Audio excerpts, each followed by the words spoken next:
Buenos nachos, amigos, and welcome to Record Breakers, a music podcast where a group of friends gather together to share music with each other, an album at a time, like a little book clip for music. You may notice my lips aren't syncing. It's because I'm recording this after the fact. The audio goofed in both the audio recording and the video version, at least for the beginning. So I'm recording this intro. But yeah, thank you for being with us. I'll join back in real time momentarily. I'm PD Rave, and here I am about to intro my team. My He Wolf Pack. We've got David. Petey, you know what time it is. Let's turn off the old comment-a-rooskies on this one. And we've got Drew. Can I be Kevin Nash? Yeah. I was usually Kevin Nash, but I can also be Conan. Even though I did wrestle as Big Sexy PD Rave in the backyard scene. I'll be if Carl you're gonna Anderson. I'll be Carl then- Anderson. Don't you fucking say it. I was gonna say I'll be Sting. Like, if we're going Wolfpack, I'll be Wolfpack Sting. Yeah. Yes, Give me I'll be some red Macho face Man. paint. I'll be Macho Man. Exactly. Here we're talking about music. We're talking about an album. Also, for the pastry, I've got a strawberry crunch from Good Cakes and Bakes from Detroit. I've been there. Yeah. I will have. We're talking about an artist that was born in Detroit and lived in Houston and then moved to Minneapolis. So I will have a Houston pastry and a Minneapolis pastry later on. But yeah, we're talking about an album. We're talking about some music. We're talking about an artist that you might have heard of, an album you might have heard of, and a TikTok sound you may have heard of. True. You're presenting this week. What have you got for us this week? It's an album that my lovely girlfriend Amber has been listening a lot to, and was actually really good. Not that it surprised me. She has put out bangers before, but it's Melissa Vivian Jefferson, otherwise known to most as Lizzo, with the album that just recently came out this year, Special. Mm-hmm. You think you're special. You do. I can see it in your eyes. David, what were your expectations coming into this album? I was drawing a complete blank. I have never heard a single Lizzo song. All I know is that she's very popular, very famous, and seemingly very successful and very popular. And I figure that's probably why Drew brought this album onto this podcast. And I went into it not really expecting anything because I had no idea what she sounded like at all. This is a bit. Is this a bit? This is Drucifer, a shoot, brother. I thought I was getting worked. Yeah. Yeah. I had it's hard to say. So I've heard quite a few snippets and pieces here of Lizzo, and I've enjoyed quite a bit of like what I've heard, and I did find myself thinking, I should sit down and listen to like a Lizzo album and things like that. Even before it was brought up, like I should actually listen to something more than just like a TikTok sound and things like that, because from what I've heard, I've enjoyed, and I think it's a pretty fantastic. And I think her personality is fun, and her like what I've heard has been interesting. What is Lizzo's personality, PD Ray, for the uninitiated? It is. She is fun, big, bombastic. She is quite funny on TikTok in an approachable way, and from what I've seen of her, and she plays the flute, if I'm not mistaken, yes, right? She's a flute. Yes, she's a flautist. Yes. That was her big break. Well, I'll let Drew kind of run down if he wants to, but that was a big break, bringing the flute into the world. Well, we're not She bringing was it to the world. Jethro Tull for the mid 2010s. Yes, exactly. Ah, Yes, crystal clear. exactly. But I was looking forward to this. I didn't know exactly what to expect, but I kind of had some ideas just based on like it being a modern popular record. So but I was eager to see what we were getting into. Drew, how would you describe this album musically? Well, this album, and Lizzo in general, what is great about Lizzo, and why I think she has been able to sort of get as popular as she has, is the way she mixes an amazing vocal. She is a great vocalist. She has really strong pipes, but also she is a good rapper. Like she can actually like string together pretty decent rhyme flow. And sometimes I think that you get one or the other. It's not as common to get both. You'll usually have a rapper that tries to sing and maybe their singing is not as great. Or terrible. Let's just say it. Yeah, it can be terrible. Purposely terrible for fun, but I yeah. like Chance the Rapper, but sometimes, man, sometimes. But the other thing is that personality. You get a lot of female empowerment. You get like queer visibility. I think is a big thing that Lizzo has been about for a while. And of course, Black empowerment. Like it's this mix of like trying to uplift people a lot of times and sort of be those anthemic like sort of feeling yourself sort of jams that you can get. She's obviously big in the body positivity scene and all that. So all of those like being very accepting of others and like very understanding of others, I think right now is something that is hitting a stride with a lot of folks, which I think is only a good thing.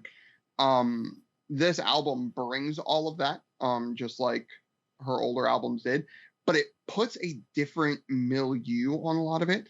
There's a lot of disco influence in this, where there was not before. There's some 90s R&B influence, and some of the bass lines in here. I didn't cover the song with the bass line in my next block, but if you've heard the song that's all over the place right now, that About Damn Time, the bass line in that is just absolutely phenomenal. There's a lot of really good bass lines in here, a lot of good structure. And it's something that it's great to hear her bring her modern sensibilities to it. A lot of like old school club banger feels to it. But not have it be mired down or feel too much. Also, I'm gonna have to take care of this dog too, so let me mute my mic, put the speakers on, so I can hear y'all talk about this and go from there. Okay. I'll spin my. Drew, we'll be right back, everybody. Yes. But that being said, David, how would you describe this album musically? Sometimes the dog must dog. I would describe this album as having a foundation that is strictly Lizzo's voice. That is the foundation of this entire album. And make no mistake, Lizzo's voice is outstanding. She is an outstanding vocalist. And you hear that throughout this entire album. On top of that, you'll hear a lot of 80s and 90s R&B, a little bit of modern pop, and there is a straight up disco track that I'm going to talk about later on in the next block. But I think that overall, the foundation really highlights Lizzo's voice more than anything. She brings in a lot of collaborators, and to her credit, she really belts out some melodies on just about every track, and she nails them all. Mm-hmm. Yeah, this album, I think, it's centered around her voice, and centered around strong hooks. Is definitely at its core a pop record. Uses hip hop, uses disco, uses funk, uses 80s synth like funk, 80s synth funk. It uses a lot of those styles. Um, it also just and a mix of others to make a very hook happy. They Lizzo sends the hooks to you, um, and they're definitely meant to be sung along to. These are anthemic tracks. This is to be blasted in your car with your squad to sing along to on your way out, uh, to crazy night To the with traffic light, yes, where somebody on the other side will see all of you and glare. yes, and then you will glare back and you will go back to singing because you don't care because you are best friends and you love each other and you are having a great moment together because this is one of the central themes are some of the central themes are self-love uh and friend love and joy, finding the joy in things, and I think there's a purpose in that when she constructed this album to kind of like have this album of like the celebratory album of me and my bitches are together and Can we we say love that? Can we uh say that, Petey? I'm sure I mean, like us specifically, this podcast. Can we say that? maybe, I don't know, we'll see. Probably not. Yeah, like I said, Turn off the comments. but me, it is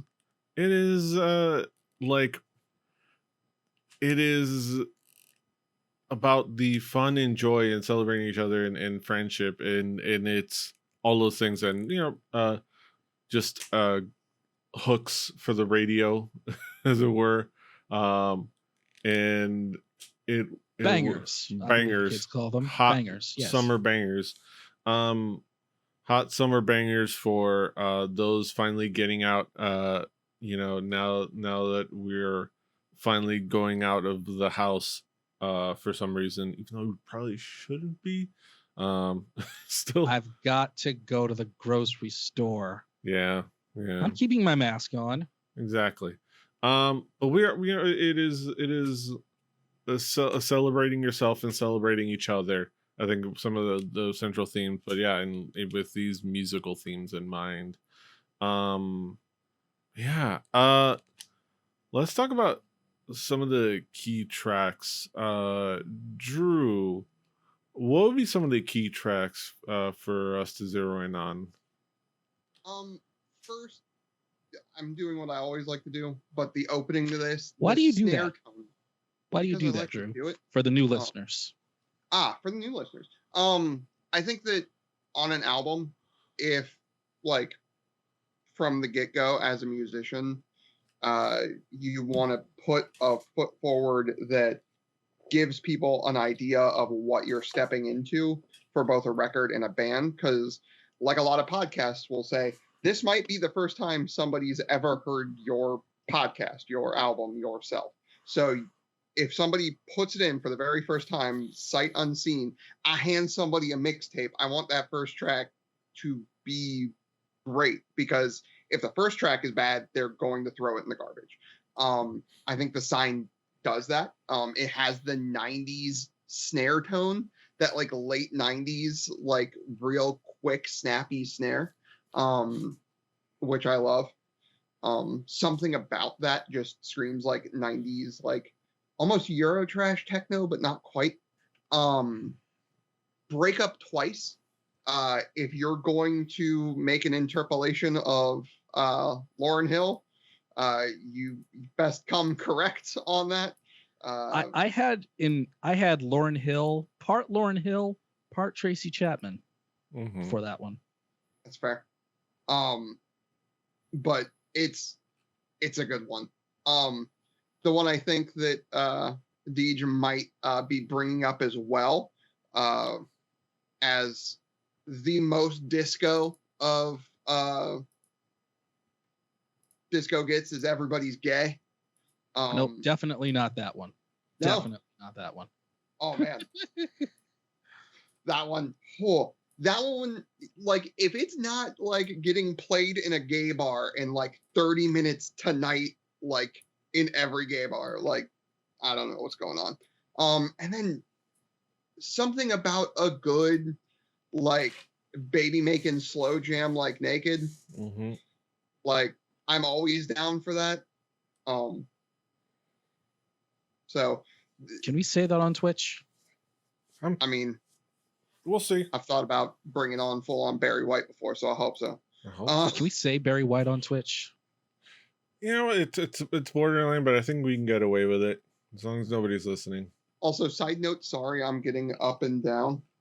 Somebody got into the garbage yesterday, and I'm afraid of him maybe not being able to make it outside. So if I get up again, just know that that is why, and I'm still listening. Okay. But yeah. David, what would be some of the key tracks for you? Let me just confirm for everyone that outside of TikTok, About Damn Time is actually a phenomenal song. It's genuinely fantastic. Dare I say, it does Silk Sonic better than Silk Sonic did. I'm going there, and I said it. To Be Loved. This track is very synth pop, reminiscent of Maniac on the Floor, and I'm here for it. It was very, very 80s synth pop, and I loved it. I absolutely loved it. I do think that this album has one track for everybody, and that's what a modern pop album is supposed to do. It's supposed to have something for everyone. I think Break Up Twice is a great one because you really hear the power in Lizzo's voice. She really carries this track with her vocals. And yes, of course, Everybody's Gay is exactly the song you think it is. And I mean that as a compliment. It's exactly what you hope it would be. It's straight up Donna Summer. It's full on Donna Summer throwback, and God bless Lizzo for doing it. It is terrific. The horns in the chorus immediately gave me a flashback to Wanna Be Starting Something, and just genuinely, it's a terrific track. I must, however, be the Simon Cowell of the podcast and deduct 2 points for doing a song with Chris Martin from Coldplay and just calling the song Coldplay. I read the explanation why on Genius. I'm still deducting 2 points. Mm-hmm. Fair enough. Yeah, I think first of all, I'll shout out. I switched over for those watching on the video. I've got a donut shaped cake with sprinkles from from Miss Myrtle's bake shop in Houston, Texas. Used to be Nice called area. Not Just Donuts, but now it's Miss Myrtle's Bakery Shop, as in shop with a P and E at the end.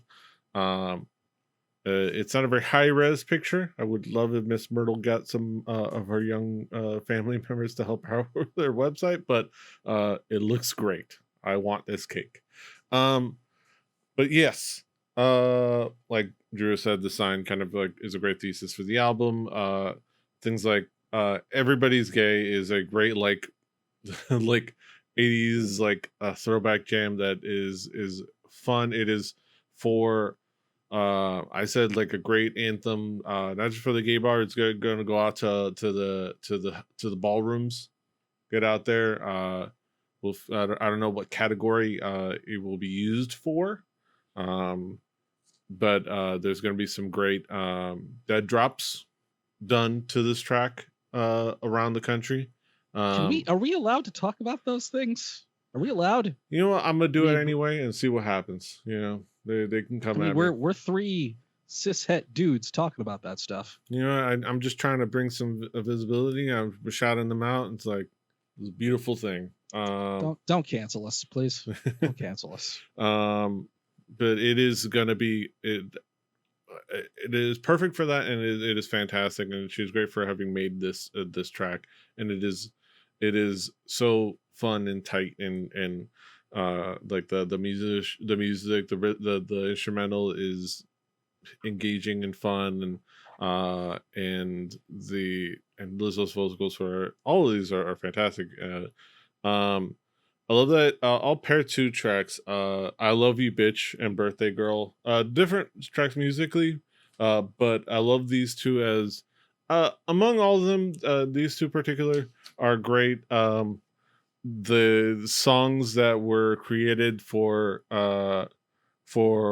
women, but I think other people can do it as well. Women to sing to each other at the karaoke or in the car, like "I love you, bitch." And I think that's beautiful. Like, just singing "I love you, bitch" to each other, because you're excited and you're friends, and you're finally, you're celebrating that you've got each other's back, and the true love of friendship, uh i- you know uh is pretty Some fantastic. might say There, friendship is magic. Hmm. there was a time where I feel like there was a lot, like on the radio, like the alt crowd, the hip hop crowd, like all of it. There was songs where it was like, "Yo, check out all my awesome friends. Fuck everybody else." And I feel like that went away, and having one back is kind of nice. Yeah, It's kind having of a cool, couple of those even if back. it is geared towards not me and my friend group, because I don't know if you noticed. Yeah, but But if That, I that said ain't I us. love you, That ain't us.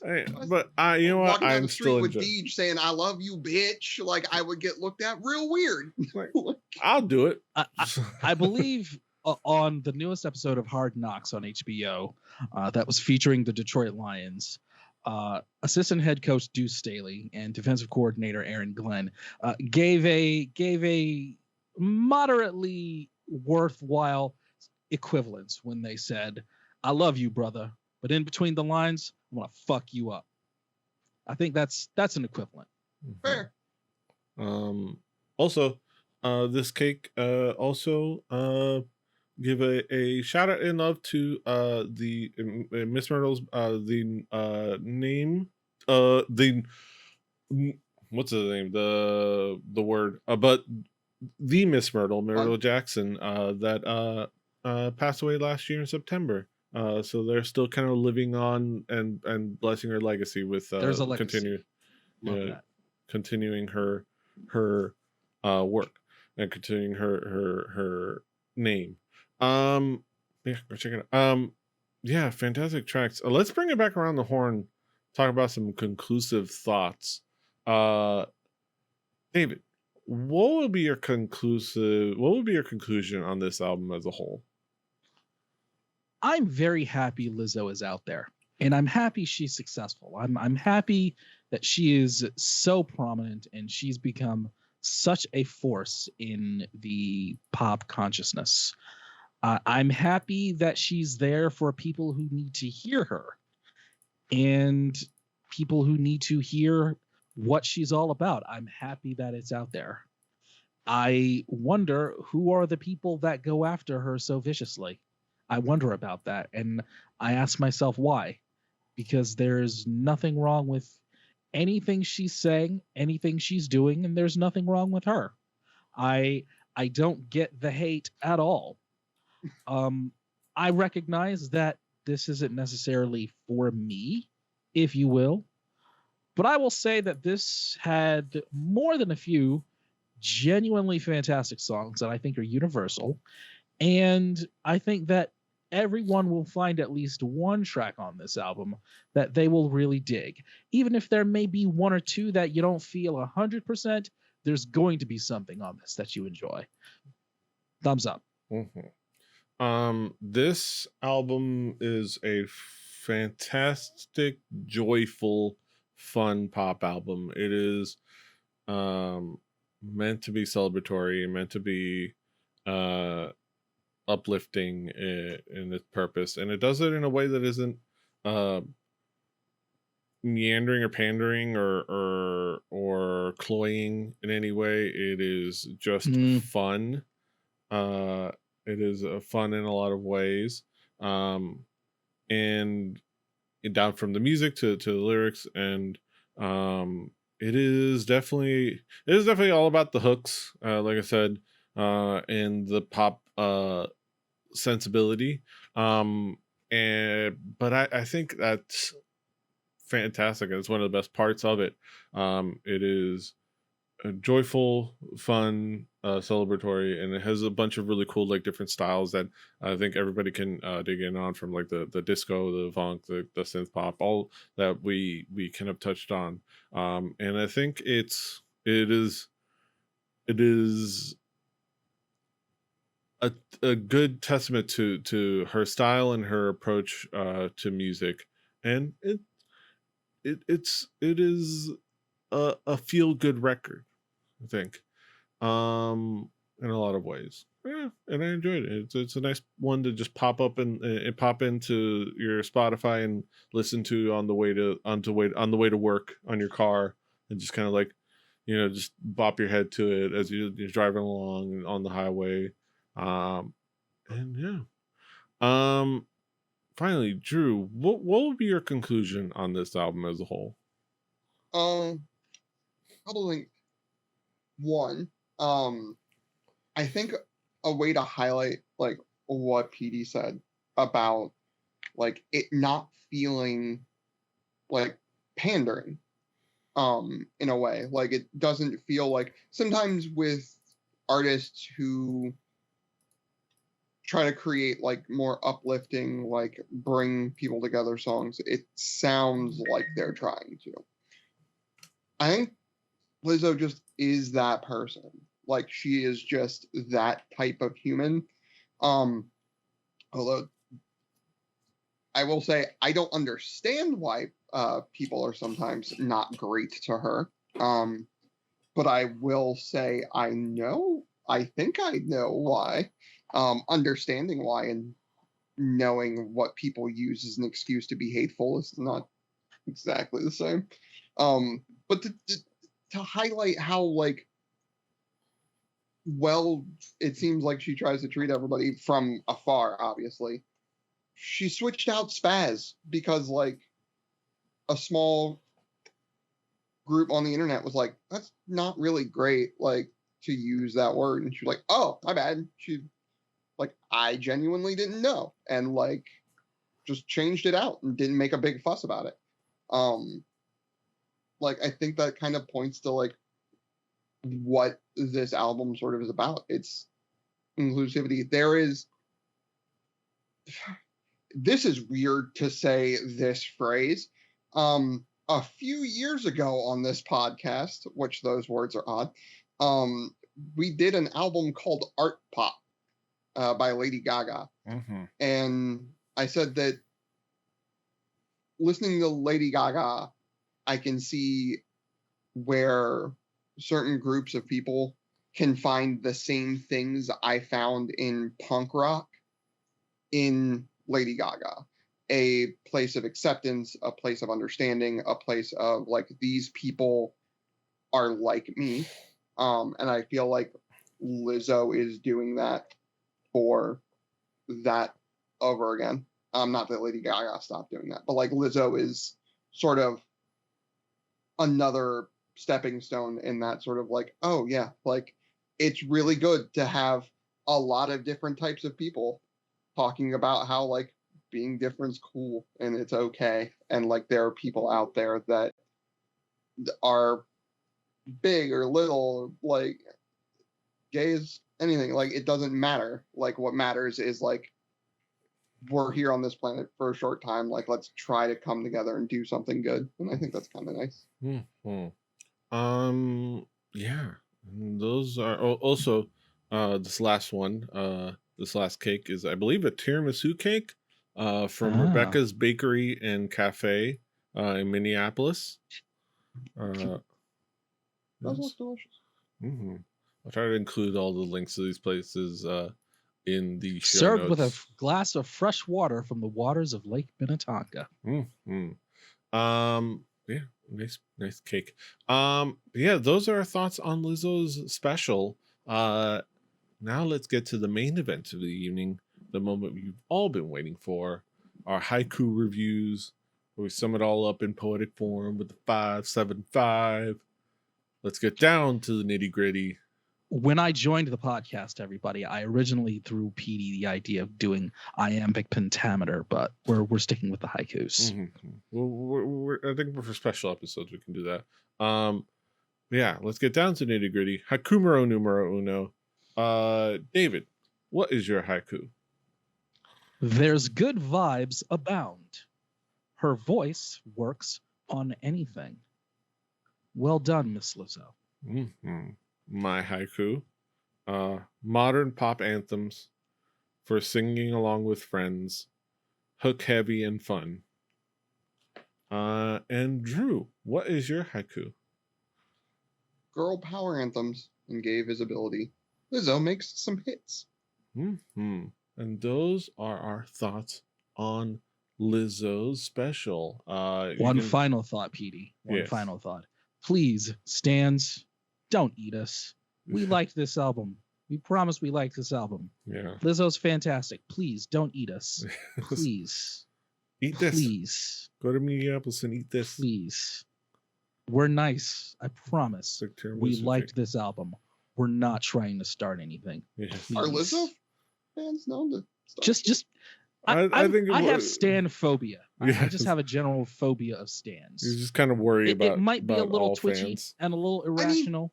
But the entire song me. where that phrase originates from should be the clue that this is not what you want to be about anybody. That's why they scare me, Drew. Yes. But yeah, you can find it on our Spotify playlist. Play Record Breakers, the home game. Do your due diligence and your due diligence. It'll be on there. The next album that we're gonna be talking about is on. It'll be all there as well. It's gonna be my record. It's gonna be an album by an artist that I'd been waiting for them to release a full length. They mostly release singles and EPs, just because I find their sound really cool and interesting. We're going to talk about Korean indie math rock / post rock band by the name of Kotoba, and their album Apricot or Forpricot, apricot, but with the 4 instead of a capital A. The 4 is your, and like the O has like a slash through it. You can find it on the Spotify playlist. But it's gonna be cool. That'll be next time. And this is this time. And you can of course find us all over the internet. David is at Call Me DJM. Drew stands. I promise I like the album. I promise. Drew is at Extrusive for X. I'm at PD Rave. The show's at 4 Record Breakers. That's the number 4 Record Breakers. RecordBreakersPodcast.com. RecordBreakersPodcast@gmail.com. Rebelly.net for this and other shows. Rebelly TV on YouTube and on Twitch. Come catch us live on Twitch. We record this podcast. We also do our show Through the Tomes, our D&D real play show. We also do our Witcher streams with me and Daisy. Also going to probably be expanding to some afternoon streams possibly. Now that I'm kind of have freeing up things on my work schedule, so I might do a couple afternoon streams in addition to my own evening play stream. So keep an eye out there. Just follow the channel there. Following's free. You can get notified whenever we go live, and you'll see what's going on. But yeah, look forward to that. Check us out everywhere you find podcasts: Google Podcasts, Spotify, Amazon Podcasts, Apple Podcasts, all the places. Like, share, subscribe, do all the things. Until next time, hasta los huevos. Toodaloo.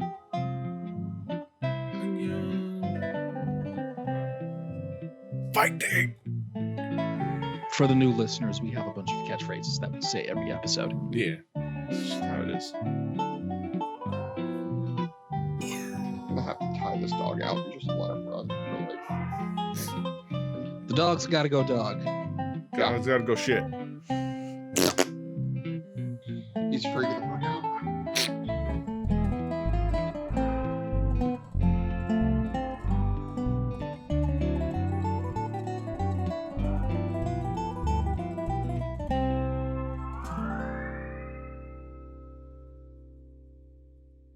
Diamond Club hopes you have enjoyed this program.